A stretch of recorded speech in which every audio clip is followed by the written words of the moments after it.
Sejam todos muito bem-vindos a mais um debate político.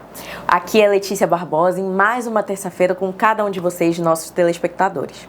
E nessa terça-feira especial nós estamos aqui com o vereador Rodrigo Sá. Seja muito bem-vindo, vereador. Obrigado, Letícia, mais uma vez aqui no debate político, né? Sim. Eu brinquei com você no início que eu estou bem gripado, mas vim porque era com vocês. Você, a minha amiga querida Érica, todo mundo aqui do Convergente, mais uma vez um debate político para a gente falar de política, né, do nosso mandato e das perspectivas, para 2026, que é um ano extremamente importante para a nossa sociedade, para o país inteiro e igualmente para o nosso estado. Verdade, vereador. E olha, 2025, o senhor esteve aqui conosco, Sim. Nós conversamos. Foi um momento muito importante porque a gente entendeu as suas projeções, também como é que estava a movimentação no partido, as alianças, uma vez que temos aí uma federação com a União Sim. Brasil, e diversas outras situações como o seu mandato. Antes de nós conversarmos um pouco sobre os bastidores, sobre Sim. política, sobre tudo aquilo que o nosso telespectador também quer saber, a gente quer saber um pouco como é que está a Câmara Municipal de Manaus, como é que está a sua atuação lá. Nós estamos vendo algumas movimentações, porque uma vez que está tendo algumas subidas, né, em relação à saída de alguns, à entrada de outros na Assembleia Legislativa, está tendo uma movimentação também na Câmara Municipal. Como é que está o ambiente por lá? A Câmara é uma caixinha de surpresa, né, Letícia? Sim. Na verdade, ali é um celeiro de aprendizado e também de dinamismo. Eu costumo dizer que a gente não morre de tédio na Câmara, porque tudo acontece ali e a Câmara tem pautado a política amazonense, até mesmo, como você bem disse, nos reflexos das mudanças na Câmara, na Assembleia. O que muda na Câmara acaba mudando na Assembleia também, as composições, a ida da vereadora Jaqueline para se tornar deputada, as vacâncias dentro da Câmara em razão de ocupação de espaços, agora vai ter de novo, né, com a Jaqueline indo para a Assembleia, aí abrindo uma vaga para a União Brasil na Câmara, e também o cenário político mudou do ponto de vista de alianças, né? Sim. A gente via até pouco tempo o ex-prefeito Davi Almeida aliado ao senador Omar Aziz, e diante da ruptura deles, a Câmara também teve um racha. Né? Você tinha dois blocos ali, um grupo que tinha simpatia pelo governador Wilson Lima, esse grupo ainda existe, né? O grupo do União Brasil, do Progressistas, do Podemos, e tinha um grupo que era a base do prefeito. Essa base do prefeito ela foi, digamos que parcialmente rompida na medida em que houve aí o rompimento dele com o senador Omar Aziz. Então alguns vereadores passaram a pertencer a um novo grupo. Então eu diria que hoje a Câmara Municipal está dividida em 3 grandes grupos e também o pessoal da base do Partido Liberal, do PL, né, que é chamada bancada da bala, né? Sim. Então eles têm ali uma atuação independente ali, tem os posicionamentos deles, mas acabam sendo oposição também à prefeitura. Então nós temos ali, digamos, 4 grupos dentro da Câmara. Isso faz com que a Câmara tenha um debate acalorado, tenha divergências contundentes, mas isso é importante e é salutar para um parlamento. Então, e esse ano vai ficar cada vez mais intenso isso, né? Porque à medida que as eleições se aproximam, muitos vereadores serão candidatos, muitos. Eu acredito que dos 41, pelo menos 30 a 35 serão candidatos, seja deputado estadual, seja deputado federal, e aí os ânimos vão se acirrar, porque naturalmente que muitos deles vão usar ali o parlamento como um mecanismo para se notabilizar e se projetar politicamente. Perfeito. Olha, na última vez que o senhor esteve aqui conosco... Tem quase um ano já, né? Passou rápido. Exato, muito rápido. E eu, inclusive, precisei reassistir nossa entrevista para ver um pouquinho do seu posicionamento. Sim. Quando o senhor esteve aqui conosco, nós naturalmente fizemos a pergunta que nos bastidores estava a questão do seu posicionamento, onde seu nome era muito indicado para uma pré-candidatura a deputado estadual. O senhor nos colocou que ainda não tinha muitas certezas, que ainda dependia de muitas coisas. Um ano se passou. E aí nós vemos que seu nome, naturalmente, é um nome muito bem colocado para uma pré-candidatura a deputado estadual. O senhor já realmente, no início do ano, também se colocou a essa disposição. E aí, seu nome foi anunciado para o Senado. Vamos contar pra gente um pouco dessas movimentações, como é que isso se deu? Foi realmente um acordo de bastidores do partido indicar o seu nome? Foi conversado isso com o governador Wilson Lima? Como é que o senhor entendeu tudo isso? Sim, vou até me ajeitar aqui. Na verdade, Letícia, a gente se prepara politicamente para o futuro também, né? Se prepara para o presente. Eu tenho um mandato de vereador Então, a minha equipe que está aqui é testemunha disso, eu procuro sempre me qualificar, me preparar, aprender cada vez mais. O primeiro ano na Câmara foi um ano de muita experiência, eu me recolhi ali para de fato aprender como transitar e como lidar com o parlamento, com a liturgia do Poder Legislativo, com toda aquela solenidade, para que eu pudesse pensar em algo maior, né? Eu acho que eu ajudei muito a população de Manaus, tenho muito a contribuir ainda, mas eu tenho um perfil que muita gente fala que eu tenho um perfil que se adequa a um parlamento estadual. Eu sou da área da segurança pública, sou delegado de polícia há 15 anos, sou servidor público há 23 anos, trabalhei no Ministério Público, né? Sou operador do direito, passei esses últimos 7, 8 anos na experiência da mobilidade urbana como diretor-presidente do Detran Amazonas. Me qualifiquei, viajei o Brasil inteiro, troquei experiências com outras autoridades na área de trânsito, então me preparei para essa política pública que também é de suma importância para a população. Todo mundo reclama de trânsito, né? Mas ninguém procura achar soluções. Todo mundo reclama que o trânsito é violento e repercute na saúde, mas ninguém procura encontrar soluções. É difícil, porque a política só canaliza recursos e atenções para áreas prioritárias que são muito ortodoxas, digamos, segurança, saúde e educação, e esquece de outras coisas. Tem a área social, tem a assistência, tem a área de política para grupos vulneráveis, tem a mobilidade urbana, tem a política pública em defesa das mulheres, tem outras áreas que são de igual maneira importantes. Não estou falando que essas 3 primeiras não são a base, né, de todo o Estado. E aí eu tenho isso muito forte na minha condução, de uma política equilibrada, diferente. Eu não sou radical, não faço parte de um grupo ideológico ao extremo.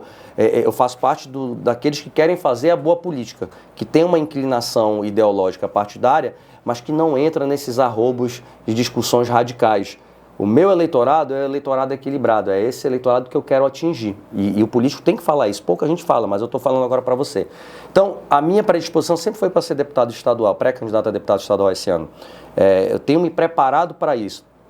Agora, houve conversas com o ex-governador Wilson Lima, houve alinhamento de grupo, naquele cenário ele permaneceria no governo e teria que ter, obviamente, pessoas de confiança para indicar a ocupação desses postos, a concorrer a esses cargos, e foi quando ele me chamou e disse, eu ficando no governo, eu quero que você seja meu candidato ao Senado. E eu refleti sobre aquilo, com certeza era um passo muito difícil, era um passo... Muita gente fala, Letícia, só fazendo parênteses, porque tem que percorrer a escadinha, vereador, deputado, isso... Não existe essa hierarquia. É lógico que, se você perguntar a minha opinião, eu quero aprender em cada escala, em cada escada, em cada degrau que eu subo na escada política. Mas era um passo que não era novidade.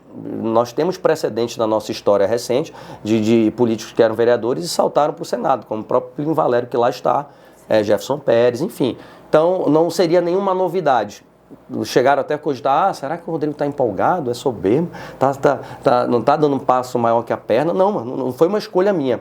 A gente costuma dizer que eu fui escolhido, né? A minha intenção sempre foi ser deputado. E aí fomos para essa missão. Uma missão que durou aí uns 3 dias, né? Mas foi muito bacana, me deixou muito honrado e lisonjeado pela escolha. E aí o governador, diante de uma nova conjuntura, de um novo cenário, decidiu se desincompatibilizar, renunciar, porque esse era o desejo dele. Então a gente volta para o plano original e eu anuncio aqui para todo mundo que eu sou pré-candidato a deputado estadual. Falei tudo isso para dizer isso no final. Ficou ótimo, olha... esse momento ele é muito importante porque, assim, o nosso telespectador que está do outro lado, muitas vezes é uma enxurrada de informações. E aqui nós estamos realmente com esse propósito de trazer a informação verídica e mais clara possível. Sim, sim. Mas agora você já falou como se deu esse processo, esclareceu aqui em que posição você está. Sim. Porém, uma coisa que também fica muito importante a gente salientar aqui. Esse projeto de Senado, ele pode ter, por exemplo... Trouxe aí uma nova chama? Quem sabe é um projeto futuro para você? Olha, Letícia, como eu acabei de falar, eu acho que a gente aprende em cada passo que a gente dá na política, como tudo na vida, né? Uhum. Eu não tenho pressa. Se você for pegar a minha história profissional, soube esperar o tempo das coisas. Eu acho que a gente... podem falar o que for, mas não pode dizer que eu sou apressado, assodado, precipitado. Eu penso muito nas coisas, procuro estudar para me preparar. Eu acho que a gente precisa estar preparado para as oportunidades, né? Porque quando você está preparado, quando elas chegam, você consegue abraçá-las com toda a força, ao contrário de que a oportunidade aparece, você não estando preparado, você não consegue agarrá-la. Então, eu sempre tento me preparar para as oportunidades. E acho que o Senado foi uma situação de um cenário que se colocava naquele momento, agora é um outro cenário. Então, eu acredito que o caminho mais viável para mim politicamente seja um parlamento estadual. Muito se fala também no parlamento federal, no Congresso, como deputado federal. Eu já concorri em 2022 na minha primeira experiência política. Mas eu acho que eu me sinto mais confortável hoje e mais preparado para ajudar a população do nosso estado, para fazer mais pelo povo do Amazonas como deputado estadual. E é uma consciência crítica aqui, porque tem muita gente que quer subir, escalar e talvez não esteja preparado. E olha que eu falo isso com muita tranquilidade, porque se você for pegar a minha história profissional, a minha qualificação, que a gente não fala que fica parecendo que quer se mostrar. Mas, eu estudei em universidades públicas, fiz direito na UFAM, sou mestre em direito constitucional, estou fazendo doutorado agora em direito constitucional. Então, com toda a minha rotina de presidente de partido, de vereador, disso, daquilo, eu ainda procuro me qualificar e estou estudando, me sacrificando, porque eu quero me preparar para atender melhor a minha população. Então, hoje, eu poderia ocupar um cargo no Senado. Eu estaria qualificado, né, academicamente, politicamente, com experiência, não seria nenhum novato nem aventureiro. Eu subiria num parlamento e uma tribuna no Senado com absoluta tranquilidade de que defenderia o Estado do Amazonas, as pautas mais importantes, como o BR-319, que muito se fala aí, agora está o assunto do momento de novo, e a gente sabe por quê. Zona Franca de Manaus, desenvolvimento sustentável, a criação de novas matrizes econômicas, exploração do gás, de outros minérios, potássio. Eu estava pronto para isso. E discutir a pauta política também, reforma administrativa, reforma política, reforma do judiciário, essas reformas que são tão importantes para a população e que se arrastam no Congresso. Eu estaria preparado para isso. Porém, eu acho que eu estou melhor preparado hoje para ocupar um cargo de deputado estadual e aí sim fazer um trabalho de excelência pela população do nosso estado, sobretudo no interior, que precisa muito, né? Nós avançamos muito nas políticas públicas para o interior, mas o interior precisa muito se desenvolver e ter ali uma estrutura melhor para que o cidadão do interior tenha uma vida mais digna. Perfeito. Olha, um ponto que você trouxe aqui é em relação à BR-319 que você citou. Nós sabemos que é uma pauta que muitas pessoas consideram ser exclusivamente federal, onde só os deputados federais, os senadores pudessem ali estar falando. Mas acredito que o deputado estadual pode sim, de certa forma, ajudar muito, contribuir e trazer também esse jogo de cintura que uma vez um legislador consegue fazer, né?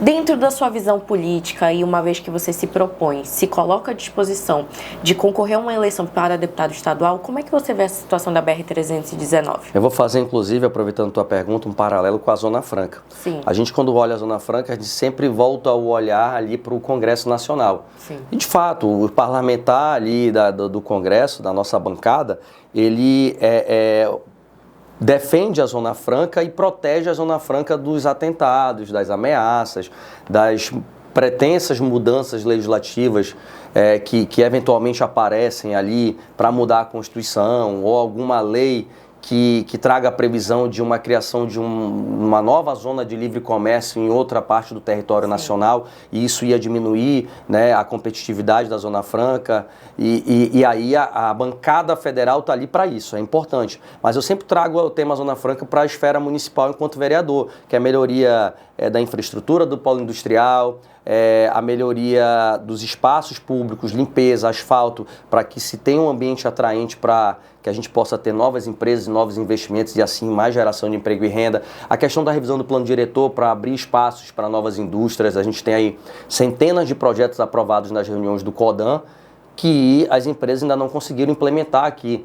Qualificação de profissionais, que a superintendência da SUFRAL mesmo disse para a gente que precisa de 3 mil profissionais nível superior, nível médio, mais 3 mil nível médio, a gente não tem essa mão de obra aqui. Então, assim, isso não é uma pauta só do Congresso. A mesma coisa acontece com a BR-319, porque apesar de ter uma questão ambiental subjacente, apesar de ter uma competência federal do ponto de vista do entrave que impede que a BR seja de fato reconstruída, ela já existe, já foi uma estrada, o trecho do meio não está asfaltado, então ninguém está falando de uma construção de uma estrada nova, muito tem se debatido sobre isso, e acho sim que o deputado estadual, como qualquer parlamentar, seja qual for a esfera, ele tem força para se unir e cobrar o governo federal. Sim. Porque o deputado estadual é quem conhece a realidade também dos munícipes no interior, conhece a realidade dos municípios e salta aos olhos, e não é novidade para ninguém, que a falta da BR-319 impede o desenvolvimento do nosso estado, porque o nosso estado é o único estado do país que vive um ostracismo territorial, Letícia.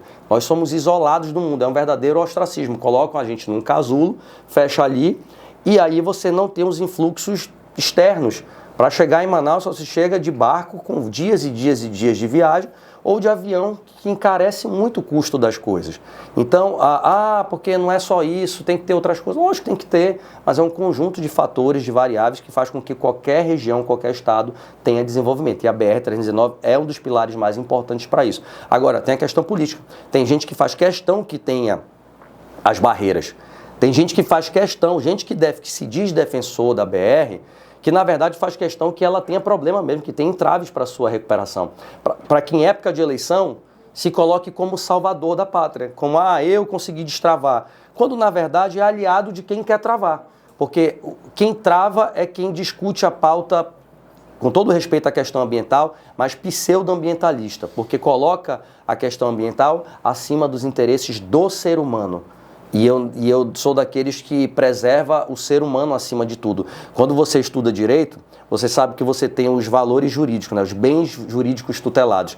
E tem uns que se sobressaem aos outros. Eu acho que a vida do ser humano sempre vai se sobressair a qualquer outro valor jurídico. Perfeito. Olha, dentro desse ponto que você trouxe, algumas situações foram colocadas, você citou possivelmente algumas pessoas, né, que estariam aí se aproveitando. Já está acabando ou não, né? Não tá não, calma lá. Que estariam se aproveitando dessa situação da BR-319.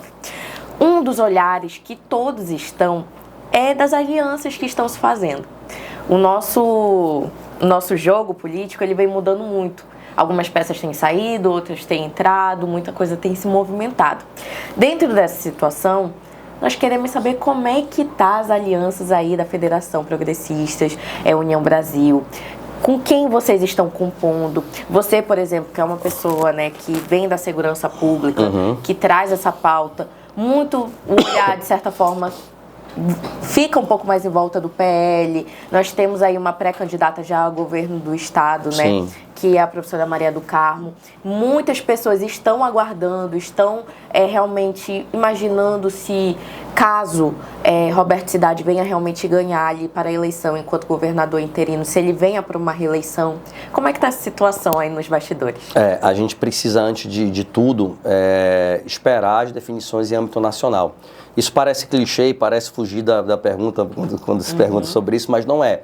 De fato, você, quando faz parte de uma sigla, e nas eleições majoritárias as coligações ainda persistem, né? Elas só não acontecem no que diz respeito a cargos proporcionais. Sim. Mas para a candidatura a governo e a Senado, que apesar de ser legislativo é majoritário, você pode fechar coligações. Então a gente aguarda, obviamente, a composição da federação, o caminho que a União Progressista seguir, a gente naturalmente terá que seguir aqui em relação a essas alianças. É natural que em alguns estados haja, muito embora uma configuração nacional, em alguns estados queiram lançar a candidatura própria, isso tudo está incerto ainda, porque até mesmo a questão do governador interino Roberto Cidade, ele se confirmando agora como governador, vai decidir se será candidato à reeleição ou não. Então a gente ainda tem alguns meses aí para isso. Então a gente espera, é um momento realmente, Letícia, de definição. Qualquer coisa que eu fale aqui para você vai ser especulação e eu posso ter que voltar atrás lá na frente. Então a gente aguarda, eu sou presidente estadual do PP e o presidente da Federação União Progressistas aqui no Amazonas é o ex-governador Wilson Lima, né? Tem o governador interino Roberto Cidade, que faz parte das fileiras do União Brasil também. Então a gente espera a definição nacional para poder seguir e definir quais serão os próximos passos do nosso grupo para 2026. Perfeito. E agora, para você que está nos acompanhando, nós vamos ter a entrada do quadro que é o mais querido aqui do debate político, que é o nosso jogo das cartas. Você pode tirar sua primeira carta. Eu vou pegar logo a primeira. Olha só. Temos aí o governador... Tá fácil para mim, não tá? Essas cartas? Só por isso vai ter mais uma. Eu juro que eu não combinei não, tá? Governador Wilson Lima aqui, ó. Vamos lá. Sobre o governador Wilson Lima, ele saiu, né? Houve ali a questão da renúncia dele, do vice-governador Tadeu de Souza, já se colocou como pré-candidato ao Senado. Primeira coisa que eu quero te pedir é que avalie a gestão dele como governador. Também fale um pouco aí sobre essa campanha que ele vai entrar, né?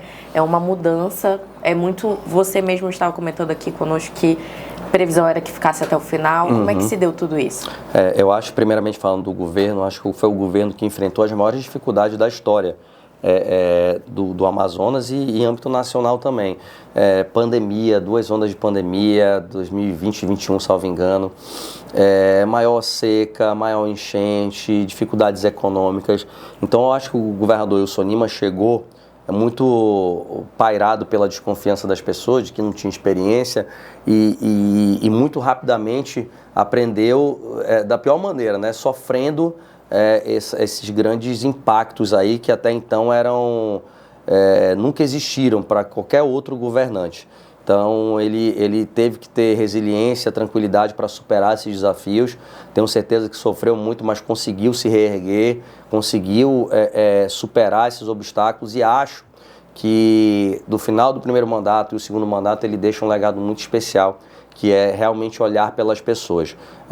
Muito se fala que não fez obras, mas a gente tem grandes obras, tem anéis viários na Zona Leste, na Zona Sul, tem entregas do hospital animal, tem entregas de policlínicas, tem entregas de escolas de tempo integral no interior também, tem agora toda a reformulação do Complexo Sul, Complexo Hospitalar Sul, que reúne 28 de agosto, e a maternidade Dona Lindu, tem encaminhado para outras áreas hospitalares também, que tem sido, antes dele sair do governo, foi uma missão que ele colocou para que ele terminasse o governo em grande estilo, digamos assim, entregando uma saúde melhor para as pessoas.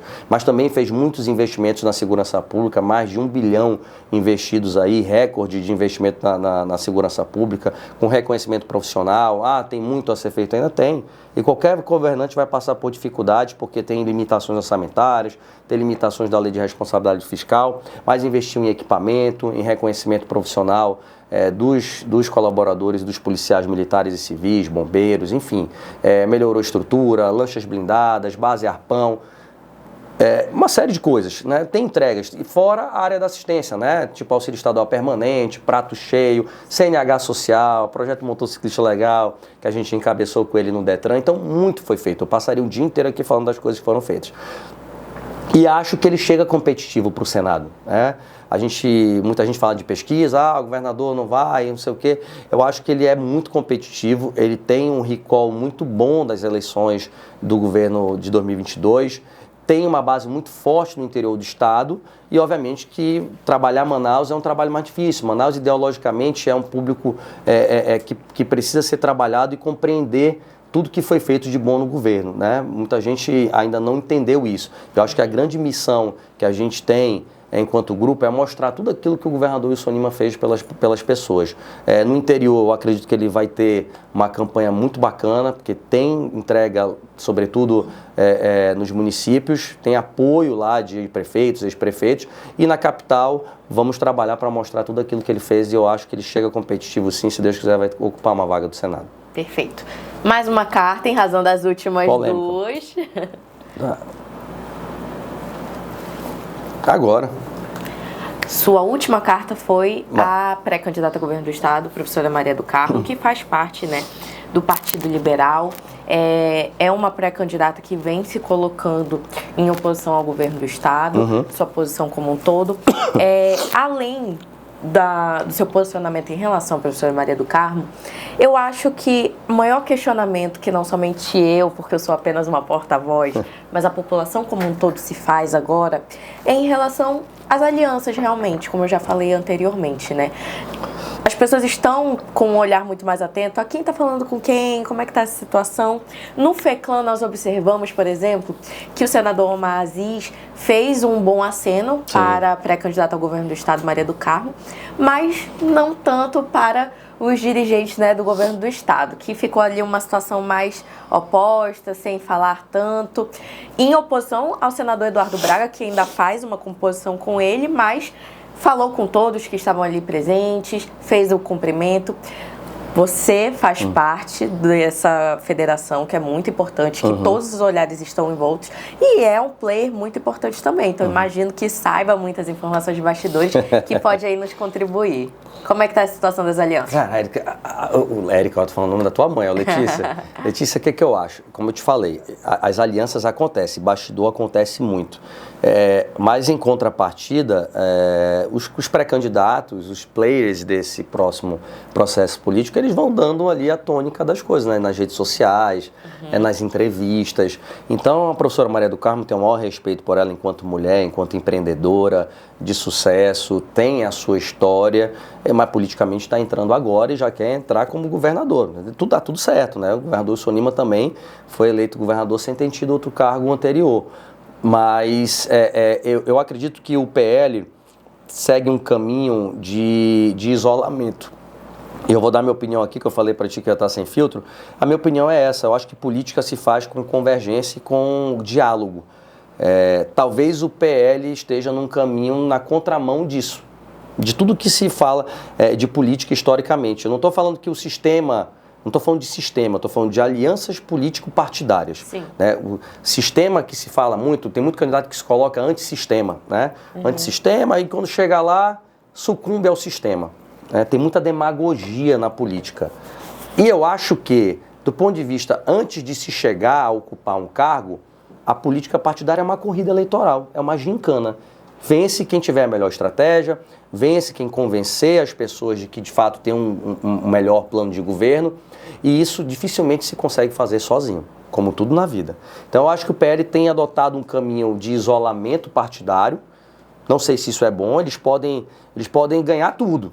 Pode ser tipo no poker, o all-in, né? Vai lá pro all-in e ganha, ou pode ser um tiro no pé. Né, de perder, de se enfraquecer e desidratar ao longo do caminho. Disse e repito, se faz com convergência, com consensos, com apoio, e acho que quanto mais partidos, quanto mais alianças você fizer em torno de um propósito, obviamente que tem que haver identidade de propósito, ou pelo menos semelhança de propósito, tipo, o PL não vai se unir com o PT. Sim. Isso é absurdamente improvável, não tem como, né? Senão cada um perde a sua identidade. Agora, outras alianças de direita com centro-direita, elas precisam acontecer. Elas precisam acontecer. Não se faz nada sozinho. E acho que o Brasil precisa disso, de alianças para que a gente vença a esquerda e consiga, né, estabelecer o que tanto se quer, que é um país mais democrático, com mais oportunidades, com defesa da propriedade privada, do livre comércio, entende? Esses valores que são os valores de direita. Eu penso que sozinho eles não vão conseguir. E acho que ela é competitiva, ela é uma candidata competitiva, acho que vai chegar. Agora, se vai ir para o segundo turno, aí são outros 500. Perfeito. Olha, nossa entrevista está caminhando para o fim. Já? Já, tem quanto tempo já? Infelizmente. O tempo ele vai passando muito rápido por aqui. Mas ainda tem algumas coisas que a gente precisa conversar antes de terminarmos. Bora. Dentre elas, a primeira que eu quero saber é que você ainda tem um mandato pela frente enquanto vereador. Quais serão aí as suas prioridades até esse final de mandato, né? E também, caso... Porque muita coisa pode mudar, né? Caso você seja eleito a deputado estadual, muita coisa muda. Mas vamos aí com percurso enquanto natural, né? Até o final do ano, pelo menos você ainda é vereador. Sim, sim. E caso você seja eleito, quais serão aí suas pautas prioritárias? Para onde estará o olhar do Rodrigo Sá? Eu estou muito focado na continuidade do meu mandato, Letícia, e acho importante isso. Tem muita gente que já está fazendo campanha, indo para o interior, e está tudo certo, né? Cada um adota a sua estratégia. Eu tenho permanecido aqui em Manaus, porque acredito que o momento certo de fazer pré-campanha e campanha ainda vai chegar.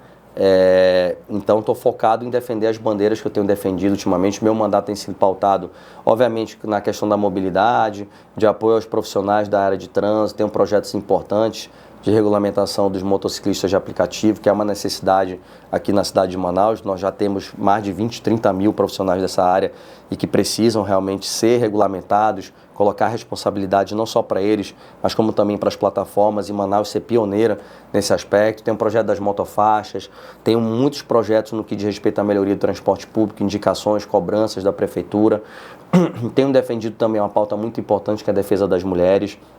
a gente mudar um pouco o estereótipo do homem agressor para o homem protetor. Então tem um projeto de microcrédito voltado para as mulheres exclusivamente, para que elas tenham autonomia, independência econômico-financeira, que muitas vezes é um dos motivos para que se mantenham naquele ciclo de violência, e a gente quer apoiar as mulheres nesse sentido. Tem um projeto da SOS Mulher, que é um projeto de um aplicativo para acionar a mulher, que já existe em outras cidades em situação de risco. Tem um projeto que eu acho muito legal, eu preciso falar dele rapidamente, que é um projeto que é pioneiro no país, é o único com esse viés, que dentro da competência municipal suspende ou caça alvarás de estabelecimentos comerciais para aquele que é agressor de mulher. Então é atingir no bolso aquele que agride mulher. Então acho que isso é muito importante, foi uma ideia minha e é um projeto que não existe no país. Tem outras bandeiras também importantes, como o desenvolvimento econômico, então tem projetos de desenvolvimento sustentável, limpeza pública, tem um projeto da Manaus Limpa, tem um projeto do Jardins de Chuva, que para que a gente evite inundações, são projetos inovadores, que trazem segurança ambiental, desenvolvimento sustentável e inúmeras outras coisas. Então eu passaria aqui o dia inteiro também falando dos meus projetos, mas quero te dizer o seguinte, obviamente que como delegado de polícia tem a pauta da segurança pública muito forte, tem uma experiência da política comunitária, do policiamento comunitário, a minha formação policial advém da cultura do policiamento comunitário, que é aquele policiamento perto das pessoas, da sensação de segurança que muito falta para o cidadão lá do bairro, da periferia. Tem a questão da mobilidade urbana, como eu falei no início da entrevista, pouco se discute, pouco se enfrenta, mas muito se reclama. Todo mundo reclama do transporte público ruim, todo mundo reclama do trânsito caótico e só tende a piorar, porque não se combate a causa do problema, só se tenta arrumar outras soluções que são paliativas. Então, a mobilidade urbana é um tema absurdamente importante em todas as grandes cidades. Então, quero levar essa pauta também para a Assembleia. Segurança pública, proteção à mulher, eu acho que a assistência social, projetos sociais são importantes. Capacitação profissional para que a gente tenha uma Zona Franca, um polo industrial cada vez mais forte, com mais oportunidades para as pessoas. E também, por que não, desenvolvimento de novas matrizes econômicas, A Assembleia foi responsável pela abertura do mercado do gás, mas tem tantas outras coisas importantes que a gente pode discutir e travar lá uma discussão para que melhore a vida das pessoas. Então, eu acho que eu trago essa bagagem profissional, essas ideias que podem ser repercutidas em âmbito estadual para melhorar a vida das pessoas também no interior do estado. Perfeito. Rodrigo, você também é presidente de partido, então não podemos sair daqui sem antes falar sobre isso, que é a questão que é um fenômeno, infelizmente falando um ponto muito negativo, cada vez mais é crescente, uma vez que na última eleição na Câmara Municipal de Manaus nós tivemos algo histórico que foi a regressão, do número de representatividade feminina. Falo muito sobre isso, viu, Letícia? Exato. E uma vez que você é presidente de partido, nós estamos chegando num momento que é muito importante, as eleições. E é muito comum, muito grande o número... Sem problema. Muito grande o número de candidatas femininas que são laranja, que estão ali apenas para o cumprimento de uma cota, Você, como presidente de partido, o que você está fazendo, o partido está fazendo, como prevenção? É muito legal essa tua pergunta, porque tem gente que vê como um peso essa questão da cota feminina, e a gente tem que colocar duas variáveis importantes. E eu sou um dos caras que mais estimula a participação feminina na política, como em qualquer outro espaço de poder. Eu acho o espaço de tomada de decisões, as mulheres têm mais sensibilidade que nós homens, têm mais competência sim. Eu tenho várias mulheres trabalhando na minha equipe porque elas têm uma sensibilidade maior, uma dedicação diferenciada. Então a gente precisa de mais mulheres na política sim. Infelizmente muitos partidos ou não conseguem ou não estimulam a que as mulheres participem da política. Eu acho que é um processo prévio, entendeu, Letícia? Não dá para chegar na eleição, na hora da formação da chapa, ficar pensando, garimpando alguma mulher que eventualmente queira participar, ou vem participar só para ser pertencente à chapa, figurar lá, ter uma votação mínima. Eu tive esse cuidado enquanto presidente do partido em 2024, nas eleições municipais. Todas as chapas de vereadores, a gente teve um cuidado especial com as mulheres, aqui em Manaus não foi diferente. Eu tive uma atenção pessoal para as mulheres com relação à estrutura, a apoio, a estímulo, incentivo, para que elas adentrassem na política por vontade própria. né, por realmente querer fazer a diferença. E graças a Deus as nossas mulheres tiveram um grande desempenho na chapa, infelizmente nenhuma foi eleita, mas é isso que você falou, a gente precisa estimular e trabalhar isso, não só para cumprimento de cota, né? Tem muitos partidos que sofrem com violação de cota de gênero, aí, fraude e tudo mais, e perdem inclusive o mandato. Graças a Deus o PP não aconteceu isso. Mas, acima de tudo, eu acho que a gente precisa estimular a participação feminina na política. Você trouxe um dado importante e preocupante. Na Câmara Municipal, nós temos 41 vereadores e hoje são 3 mulheres. Com a saída da Jaque, ficamos com 2. A vereadora Thais Alipe e a vereadora Iomara. Na Assembleia, acho que são 5 ou 6 agora, mas ainda assim é muito pouco, né? Então, a pauta feminina que eu acabei de colocar de proteção à mulher, a gente precisa com que os homens abracem também essa causa, por conta da ausência de mais mulheres, né, dando essa representatividade na política. Então, acho que são 2 caminhos. O primeiro, estimular que as mulheres participem da política mesmo como um campo fértil, que ela precisa participar, que ela é importante. E o outro é não deixar isso para o final, só para a montagem de chapa. Perfeito. E agora, finalizando a nossa entrevista, infelizmente, porque nossa conversa estava ótima, mas eu tenho certeza que quando o período eleitoral propriamente dito começar, nós vamos estar aqui novamente. Por favor. Você é um político novo, sim, muito jovem, tem sido um momento politicamente histórico, onde nós estamos em uma renovação. Então eu gostaria que você desse um conselho aqui para os nossos eleitores que vão dar o seu primeiro voto. O IBGE está aí lançando alguns dados, né, com a questão de novos eleitores. Então, em relação a isso, eu gostaria que você deixasse esse conselho a eles. Isso é legal, porque a partir dos 16 anos o jovem já pode, né, espontaneamente votar. Isso passa a ser obrigatório apenas com 18 anos, mas eu acho que a gente precisa estimular primeiramente a participação desses jovens na política, né? Eu acho importante que eles entendam como a política pode transformar a vida deles, como a política faz parte do campo de todas as decisões. Muitas vezes o jovem não entende porque ele não tem tanta oportunidade de trabalho, não entende porque não tem vaga na escola, e ele precisa ter a compreensão de que tudo isso passa por decisões políticas.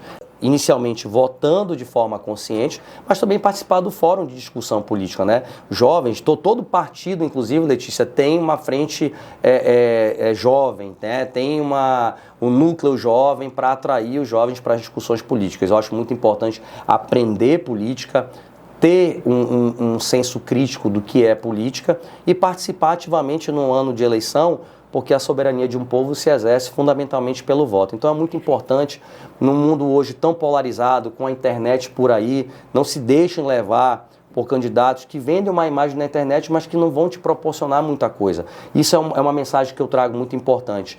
Não critico aqueles candidatos que fazem política na internet, fala-se muito em lacradores, eu não gosto desse termo, mas assim, pessoas que criam uma reputação a partir da internet para ir para a política. Isso é válido. Hoje o mundo é moderno, mas eu acredito que o eleitor precisa olhar para além do que ele enxerga nas redes sociais. Ele precisa olhar o perfil do candidato, qual a experiência profissional desse candidato, de que forma esse candidato pode melhorar a tua vida. Porque não adianta falar, gritar, bradar na internet e não ter conhecimento, nem condições, nem experiência de ajudar a fundo a melhorar a tua vida e a vida da tua família. Então essa é a principal mensagem que eu passo para os jovens que vão votar ou vão participar dessas eleições de 2026. Muito obrigada. Nada, Letícia. Aqui o Convergente está sempre aberto para você, fique à disposição, tá bom? Obrigado.